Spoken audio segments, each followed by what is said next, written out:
the president-elect in those 4 states. Do you feel comfortable throwing out millions of votes of your fellow Americans?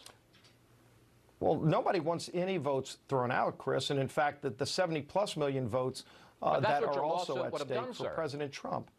Well, no, if you look at the Texas lawsuit, what it was saying is there are some states that didn't follow the laws that were on their books. The Constitution is very clear that it's state legislatures that set the process for having electors. With all some due respect, Secretary sir, of State changed those rules. The Supreme Court threw that out.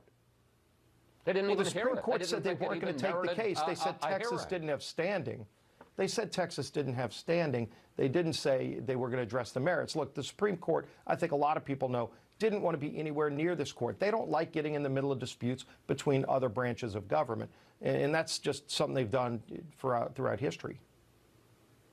So bottom line, even though the electors on tomorrow are more than 270 of them are going to say that Joe Biden is the next president of the United States, you're not willing to recognize him as the president-elect, and you're not willing to stop contesting this election.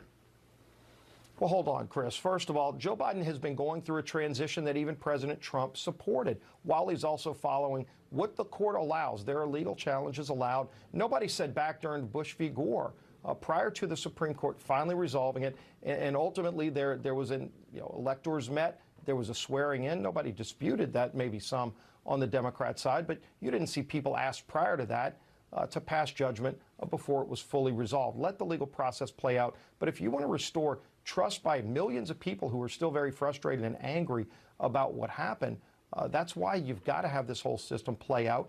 There will be a president sworn in on January 20th. But let's let this legal process play itself out.